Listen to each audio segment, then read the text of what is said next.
Welcome to Sasi media.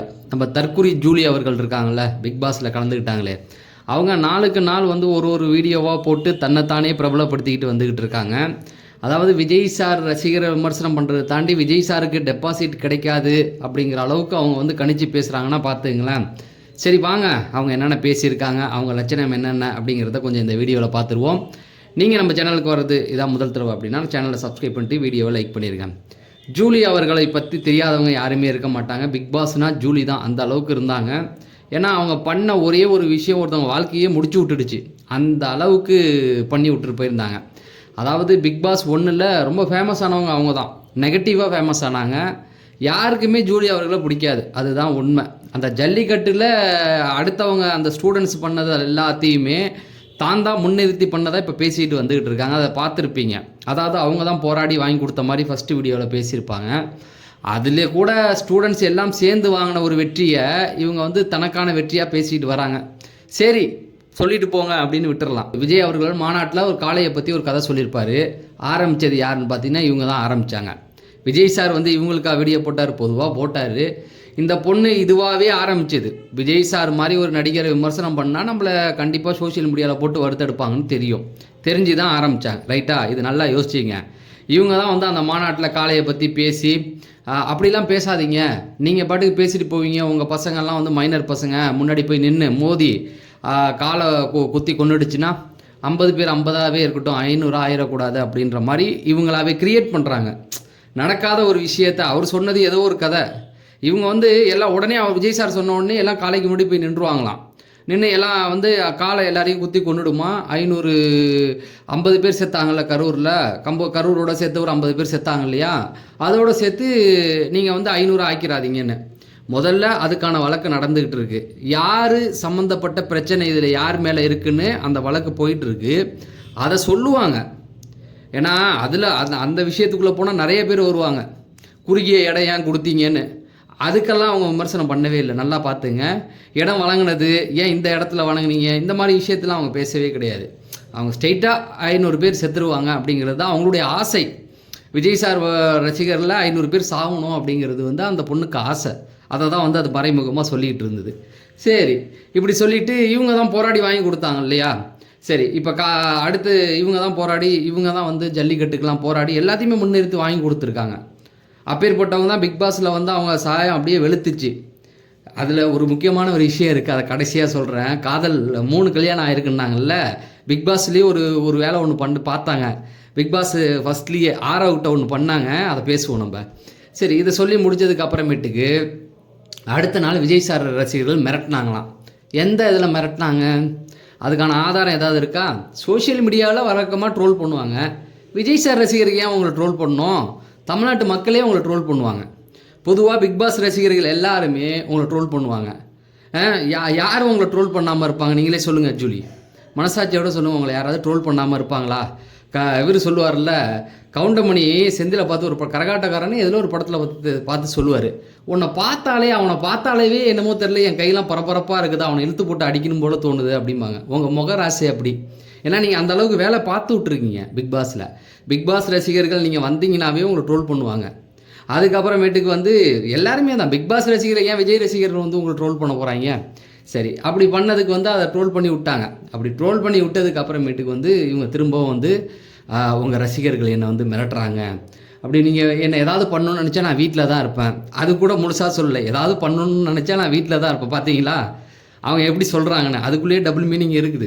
அவங்க அதை தான் ட்ரை பண்ணுறாங்க. என்னென்னா ஏதாவது பண்ணணும்னு நினச்சா வீட்டுக்கு வாங்க அப்படிங்கிற மாதிரி இன்வைட் பண்ணுற மாதிரி இருந்தது. சரி, இதை பண்ணிட்டு போகிறோம். அந்த பொண்ணு அப்படிப்பட்ட ஆள் தான். எதுக்கெடுத்தாலும் ஏட்டிக்கு பூட்டி ஏதாவது பேசிக்கிட்டு இருப்பாங்க. இப்படி சொல்லிவிட்டு அதாவது விஜய் சார் வரணுமா. சரி, விஜய் சார் வந்ததுக்கப்புறமேட்டுக்கு அடுத்து ஒரு பிரச்சனை வருது. அவர் பர்சனல் லைஃப்பில் அது வருது. அவங்க ஒய்ஃபு கேஸ் இதெல்லாம் போகுது. அதையே வந்து முதல்ல வெளியிடக்கூடாது. எவனோ ஒருத்தவன் தூக்கி போட்டான், பண்ணது யாருன்னு எல்லாருக்குமே தெரியும். அந்த மனு வெளியில் வரக்கூடாது. அது எப்படி வந்தது? அப்படி பார்த்தா தமிழ்நாட்டில் நடக்கிற எல்லா கேஸுடைய ஃபைலும் வெளில வரணுமே.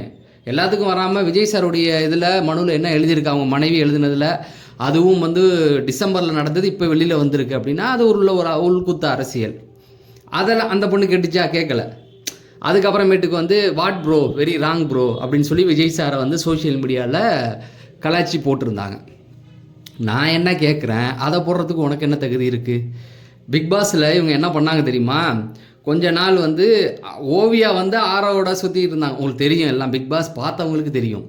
இந்த பொண்ணு ஒரு ஒரு கட்டத்தில் காயத்ரி இருக்கா ஃப்ரெண்டு, இவங்க எல்லாம் கூட்டு பார்த்தீங்களா, அவங்க கூட ஃப்ரெண்டாக ஆகணுங்கிறதுக்காக தான் ஓவியாவே காலி பண்ணாங்க.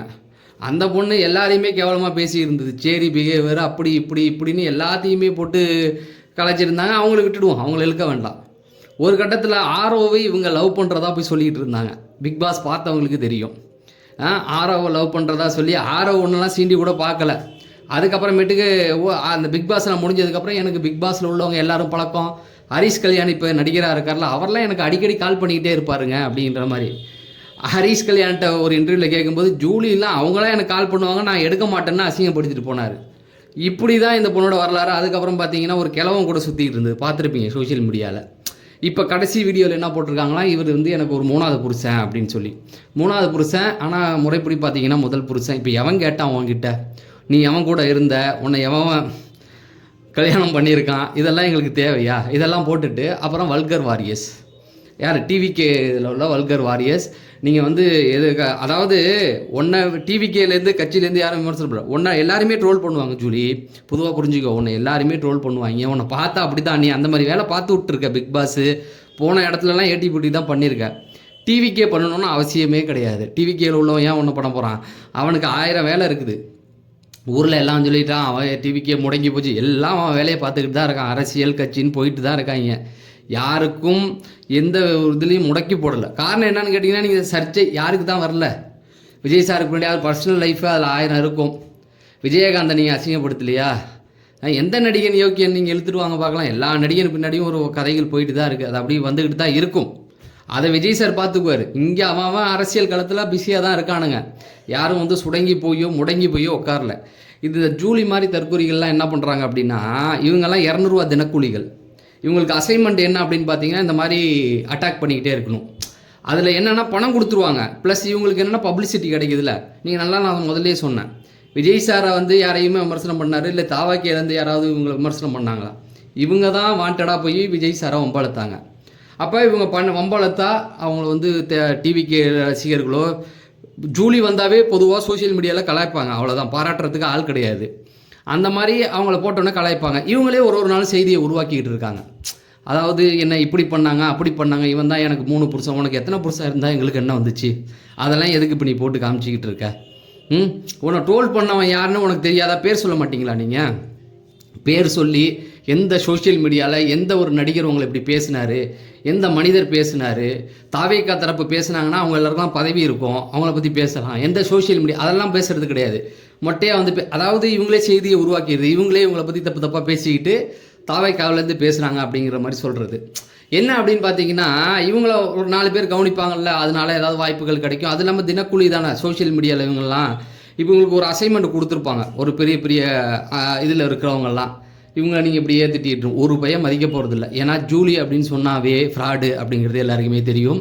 பிக் பாஸில் மிகப்பெரிய ரசிகர்களுடைய, அதாவது ரொம்ப கேவலமாக பார்த்த ஒரு மனிதர் யாருன்னா ஜூலி அவர்கள் தான். ஒரு பிக் பாஸ் கண்டஸ்டன்ட் பேரை கேட்டால் வெறுப்பு வரும்னு பார்த்தீங்கன்னா ஜூலி தான். அந்த அளவுக்கு தான் அவங்க பேர் வாங்கி வச்சுருக்காங்க.